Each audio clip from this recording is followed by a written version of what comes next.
ಎಲ್ಲರಿಗೂ ನಮಸ್ಕಾರ. ಈ ವಿಡಿಯೋ ನಿಮಗೆ ಇಷ್ಟವಾದರೆ ಕೆಳಗೆ ಕಾಮೆಂಟ್ ಮಾಡಿ, ಎಲ್ಲರಿಗೂ ಶೇರ್ ಮಾಡಿ, ಮತ್ತೆ ನಿಮಗೆ ಇನ್ನಾವ ಕಥೆಗಳು ಬೇಕು ಅಂತ ಕಾಮೆಂಟ್ ನಲ್ಲಿ ತಿಳಿಸಿ. ಇಂದು ನಾವು ಹೇಗೆ ಕಾಮನ ಸಾವು ಆಯಿತು, ಹೇಗೆ ಶಿವಪಾರ್ವತಿಯಿಂದ ಕಾರ್ತಿಕೇಯ ಹುಟ್ಟಿದ, ಮತ್ತೆ ತಾರಕಾಸುರನ ಸಾವು ಹೇಗೆ ಆಯಿತು ಅಂತ ನೋಡೋಣ. ಒಮ್ಮೆ ಏನಾಯ್ತು ಅಂದ್ರೆ ಇಡೀ ಬ್ರಹ್ಮಾಂಡವೇ ಸರಿಯಾಗಿ ಕೆಲಸ ಮಾಡ್ತಿರಲಿಲ್ಲ. ಯಾಕಂದ್ರೆ ಶಿವನು ಸಂಪೂರ್ಣವಾಗಿ ಲೋಕದಿಂದ ದೂರ ಹೋಗಿಬಿಟ್ಟಿದ್ದ ಸತಿಯ ಸಾವಾದ್ಮೇಲೆ. ಸತಿಯ ಸಾವು ಅಂದ್ರೆ ಅದು ಸಾಧಾರಣ ವಿಷಯವೇ ಅಲ್ಲ. ಯಜ್ಞದಲ್ಲಿ ತನ್ನ ಸ್ವಂತ ತಂದೆಯೇ ಅವಳನ್ನು ಅವಮಾನ ಮಾಡ್ತಾನೆ. ಶಿವನನ್ನೇ ಎಲ್ಲರ ಮುಂದೆ ನಿಂದಿಸಿದ. ಅದನ್ನ ಸಹಿಸೋಕಾಗದೆ ಸತಿದೇವಿ ಜೀವಂತವಾಗಿಯೇ ಅಗ್ನಿಗೆ ಹಾರಿಕೊಂಡಳು. ಆ ಕ್ಷಣದಲ್ಲಿ ಶಿವನ ಜೀವನವೇ ಮುರಿದು ಹೋದಂತಾಯ್ತು. ಅದಕ್ಕೆ ಅವನು ಲೋಕದಿಂದ ದೂರ ಹೋದ. ಆ ಕಥೆ ಇನ್ನೂ ಭಯಾನಕ. ಅದನ್ನ ಮುಂದಿನ ವಿಡಿಯೋದಲ್ಲಿ ಸಂಪೂರ್ಣವಾಗಿ ಹೇಳ್ತೀನಿ. ಆದ್ರೆ ಈಗಿನ ಕಥೆಗೆ ಬರೋಣ. ಹೆಂಡತಿಯ ಸಾವಿನ ನಂತರ ಶಿವನಿಗೆ ಏನು ಅರ್ಥ ಆಗ್ತಿರ್ಲಿಲ್ಲ. ಪ್ರೀತಿ, ಜೀವನ, ಸೃಷ್ಟಿ ಯಾವುದಕ್ಕೂ ಸ್ಪಂದನೆ ಇಲ್ಲ. ಒಂದು ಕಡೆ ಶಿವನು ಹೀಗೆ ಮೌನದಲ್ಲಿ ಕುಳಿತಿದ್ದರೆ, ಇನ್ನೊಂದು ಕಡೆ ತಾರಕಾಸುರನು ರಾಕ್ಷಸ ದೇವತೆಗಳನ್ನೇ ಆಟ ಆಡಿಸ್ತಿದ್ದ. ಯಾಕಂದ್ರೆ ಅವನಿಗೆ ಸಿಕ್ಕಿದ ವರವೇ ಭಯಾನಕವಾಗಿತ್ತು. ನನ್ನನ್ನು ಕೊಲ್ಲೋದು ಶಿವನ ಮಗ ಮಾತ್ರ. ಅಲ್ಲಿ ದೇವತೆಗಳು ಸಂಪೂರ್ಣ ಟ್ರ್ಯಾಪ್. ಶಿವನಿಗೆ ಆಸಕ್ತಿ ಹುಟ್ಟೋದಾದ್ರೂ ಹೇಗೆ, ಮಗ ಹುಟ್ಟೋದಾದ್ರೂ ಹೇಗೆ, ತಾರಕಾಸುರನನ್ನು ಕೊಲ್ಲೋದಾದ್ರೂ ಹೇಗೆ. ಈಗ ಏನ್ ಮಾಡೋದು ಅಂತ ಯೋಚಿಸಿ ಒಂದು ಭಯಾನಕ ನಿರ್ಧಾರಕ್ಕೆ ಬಂದರು. ಶಿವನಿಗೆ ಮತ್ತೆ ಪ್ರೀತಿ ಬರೆಸಬೇಕು.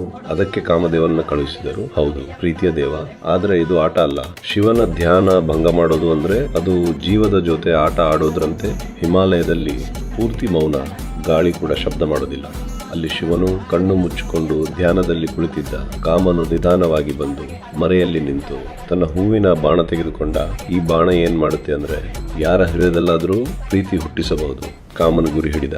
ಒಂದು ಕ್ಷಣ ಒಂದೇ ಉಸಿರಲ್ಲಿ ಬಾಣ ಬಿಟ್ಟ. ಆ ಬಾಣ ನೇರವಾಗಿ ಶಿವನ ಹೃದಯಕ್ಕೆ ತಾಕಿತು. ಅಲ್ಲಿ ಎಲ್ಲರೂ ಯೋಚಿಸಿದ್ರು, ಈಗ ಶಿವನು ಪ್ರೀತಿಯಲ್ಲಿ ಬೀಳ್ತಾನೆ. ಆದ್ರೆ ಅಲ್ಲಿ ನಡೆದದ್ದು ಯಾರೂ ನಿರೀಕ್ಷಿಸಿರಲಿಲ್ಲ. ಶಿವನ ಕಣ್ಣು ನಿಧಾನವಾಗಿ ತೆರೆದಿತ್ತು. ಆ ಕಣ್ಣುಗಳಲ್ಲಿ ಪ್ರೀತಿ ಇರಲಿಲ್ಲ, ಕೋಪವೂ ಇಲ್ಲ. ಅದು ಭಯಂಕರ ಶಕ್ತಿ. ಮುಂದಿನ ಕ್ಷಣ ಮೂರನೇ ಕಣ್ಣು ತೆರೆದಿತ್ತು. ಒಂದು ಸಣ್ಣ ಕಿರಣ. ಆದ್ರೆ ಅದು ಬೆಂಕಿ ಅಲ್ಲ, ಅದು ಪ್ರಳಯ. ಒಂದು ಕ್ಷಣದಲ್ಲಿ ಕಾಮದೇವ ಭಸ್ಮ. ಯಾವುದೇ ಯುದ್ಧ ಇಲ್ಲ, ಯಾವುದೇ ಎಚ್ಚರಿಕೆ ಇಲ್ಲ. ಅಂತೆ ಮಾತ್ರ ಹಿಮಾಲಯವೇ ಮೌನವಾಗಿತ್ತು. ಅಲ್ಲಿಗೆ ಬಂದ ರತಿ, ಕಾಮನ ಹೆಂಡತಿ, ತನ್ನ ಗಂಡನ ಅಂತ್ಯ ನೋಡಿ ಕುಸಿದು ಬಿಟ್ಟಳು. ಅಳುತ್ತಾ ಹೇಳಿದಳು, ಅವನು ತಪ್ಪೇ ಮಾಡಲಿಲ್ಲ, ದೇವತೆಗಳಿಗಾಗಿಯೇ ಬಂದಿದ್ದ. ಅವಳ ಅಳುವು ಆ ಮೌನವನ್ನೇ ಹೊಡೆದಿತ್ತು. ಅಲ್ಲಿ ಶಿವನು ಸ್ವಲ್ಪ ಶಾಂತನಾದ. ಕೋಪ ಇನ್ನೂ ಇದ್ದೇ ಇತ್ತು. ಆದ್ರೆ ಅವನಿಗೆ ಅರಿವಾಯಿತು, ಇದು ಅವನ ತಪ್ಪಲ್ಲ. ಆಗ ಶಿವನು ಹೇಳಿದ, ಕಾಮನು ಈ ರೂಪದಲ್ಲಿ ಮರಳಿ ಬರಲು ಸಾಧ್ಯವಿಲ್ಲ. ಆದ್ರೆ ಅವನು ನಾಶವಾಗಿಲ್ಲ. ಅವನು ಈಗ ಕಾಣದ ರೂಪದಲ್ಲಿ ಉಳಿಯುತ್ತಾನೆ ಪ್ರತಿಯೊಬ್ಬರ ಮನಸ್ಸಿನೊಳಗೆ. ಆದ್ರಿಂದ ಇತ್ತಿಗೂ ನಾವು ನೋಡೋಕ್ಕಾಗಲ್ಲ, ಆದರೆ ಅನುಭವ ಮಾಡ್ತೀವಿ. ಅದೇ ಕಾಮ. ಈ ಕಾಮನು ಕಾಣದ ರೂಪದಲ್ಲಿ ಉಳಿದಿದ್ದರೂ ಲೋಕದ ಸಮಸ್ಯೆ ಮುಗಿರಲಿಲ್ಲ. ಯಾಕಂದ್ರೆ ಅದೇ ಸಮಯದಲ್ಲಿ ತಾರಕಾಸುರ ಇನ್ನೂ ಹೆಚ್ಚು ಶಕ್ತಿಶಾಲಿ ಆಗ್ತಿದ್ದ. ಅವನು ಸಾಧಾರಣ ರಾಕ್ಷಸ ಅಲ್ಲ. ಅವನು ಯುದ್ಧದಲ್ಲೂ ಭಯಂಕರ, ಬುದ್ಧಿಯಲ್ಲೂ ಕುತಂತ್ರಿ. ದೇವತೆಗಳನ್ನೇ ಅವನು ಆಟ ಆಡಿಸ್ತಿದ್ದ. ಒಬ್ಬೊಬ್ಬರನ್ನಾಗಿ ಸೋಲಿಸ್ತ, ಅವರ ಶಕ್ತಿಯನ್ನೇ ಕಡಿಮೆ ಮಾಡ್ತಿದ್ದ. ಯಾರಿಗೂ ಅವನ ಮುಂದೆ ನಿಲ್ಲೋ ಧೈರ್ಯ ಇರಲಿಲ್ಲ. ಯಾಕಂದ್ರೆ ಅವನಿಗೆ ಸಿಕ್ಕಿದ ವರ ಇನ್ನೂ ಕೆಲಸ ಮಾಡ್ತಿತ್ತೆ. ನನ್ನ ಕೊಲ್ಲೋದು ಶಿವನ ಮಗ ಮಾತ್ರ. ಈಗ ಪರಿಸ್ಥಿತಿ ಹೇಗಿತ್ತು ಅಂದ್ರೆ ಶಿವನು ತಪಸ್ಸಿನಲ್ಲಿ, ಲೋಕದ ಕಡೆ ಗಮನವೇ ಇಲ್ಲ. ಆದುದರಿಂದ ಮಗ ಹುಟ್ಟೋದಿಲ್ಲ. ಅಂದ ಮೇಲೆ ತಾರಕಾಸುರನಿಗೆ ಅಂತ್ಯವೂ ಇಲ್ಲ. ದೇವತೆಗಳು ಮತ್ತೆ ಒಟ್ಟುಗೂಡಿದರು. ಭಯದಲ್ಲಿ, ಆತಂಕದಲ್ಲಿ, ಅಸಹಾಯದಲ್ಲಿ. ಇದಕ್ಕೆ ಪರಿಹಾರ ಏನು? ಎಲ್ಲರೂ ಬ್ರಹ್ಮನ ಕಡೆ ನೋಡಿದರು. ಆಗ ಬ್ರಹ್ಮನು ನಿಧಾನವಾಗಿ ಹೇಳಿದ, ಶಿವನ ಶಕ್ತಿಯನ್ನು ಮತ್ತೆ ಜಾಗೃತಗೊಳಿಸಬೇಕು. ಅದಕ್ಕೆ ಒಬ್ಬಳೇ ಮಾರ್ಗ. ಆ ಸಮಯದಲ್ಲಿ ಒಂದು ದಿವ್ಯ ಶಕ್ತಿ ಹಿಮಾಲಯದ ಕಡೆ ಬರ್ತಿತ್ತು. ಪಾರ್ವತಿ ಅವಳು ಸಾಮಾನ್ಯವಲ್ಲ. ಸತ್ಯ ಸ್ವರೂಪ, ಶಿವನಿಗೆ ಅರ್ಧಾಂಗಿ ಆಗಬೇಕೆಂಬ ಅವಳ ಸಂಕಲ್ಪ ಅಚಲ. ಅವಳು ತಿಳಿದಿದ್ದಳು, ಇದು ಪ್ರೀತಿ ಮಾತ್ರ ಅಲ್ಲ, ಇದು ಲೋಕದ ರಕ್ಷಣೆ. ಹಿಮಾಲಯದಲ್ಲಿ ಮತ್ತೆ ಮೌನ. ಶಿವನು ಇನ್ನು ಧ್ಯಾನದಲ್ಲಿ ಸ್ಥಿರ, ಚಲನೆಯೇ ಇಲ್ಲ. ಪಾರ್ವತಿ ಅವನ ಮುಂದೆ ನಿಂತು ಮಾತನಾಡಲಿಲ್ಲ. ಅವಳು ಆಯ್ಕೆ ಮಾಡಿಕೊಂಡದು ತಪಸ್ಸು. ದಿನಗಳು, ತಿಂಗಳುಗಳು, ವರ್ಷಗಳು, ಗಾಳಿ, ಹಿಮ, ಬಿಸಿಲು ಏನೂ ಅವಳನ್ನು ತಡೆಯಿಲ್ಲ. ಅವಳ ಭಕ್ತಿ ನಿಧಾನವಾಗಿ ಆ ಮೌನವನ್ನು ತಲುಪ್ತಾ ಇತ್ತು. ಒಂದು ದಿನ ಶಿವನ ಕಣ್ಣು ನಿಧಾನವಾಗಿ ತೆರೆದಿತು. ಇದು ಸಾಧಾರಣ ಭಕ್ತಿ ಅಲ್ಲ, ಇದು ಶಕ್ತಿ. ಆ ಕ್ಷಣದಲ್ಲಿ ಶಿವನು ತನ್ನ ತಪಸ್ಸನ್ನು ಮುರಿದ. ಲೋಕದ ಸಮತೋಲನ ಮತ್ತೆ ಆರಂಭವಾಗ್ತು. ಆ ದಿವ್ಯ ಸಂಯೋಗದಿಂದ ಒಂದು ಶಕ್ತಿ ಹುಟ್ಟಿತು. ಅದು ಬೆಂಕಿ ಅಂತಿತ್ತು, ಆದ್ರೆ ಸುಡುವ ಬೆಂಕಿ ಅಲ್ಲ, ಅದು ಜೀವದ ಶಕ್ತಿ. ಆ ಶಕ್ತಿ 6 ದಿಕ್ಕುಗಳಲ್ಲಿ ಹರಡಿತು. ಅದರಿಂದ ಒಂದು ದಿವ್ಯ ಬಾಲಕ ಹುಟ್ಟಿದ, ಕಾರ್ತಿಕೇಯ. ಅವನು ಸಾಧಾರಣ ಬಾಲಕ ಅಲ್ಲ. ಅವನೊಳಗೆ ಶಿವನ ಶಕ್ತಿ, ಪಾರ್ವತಿಯ ದಯೆ ಎರಡೂ ಇದ್ದವು.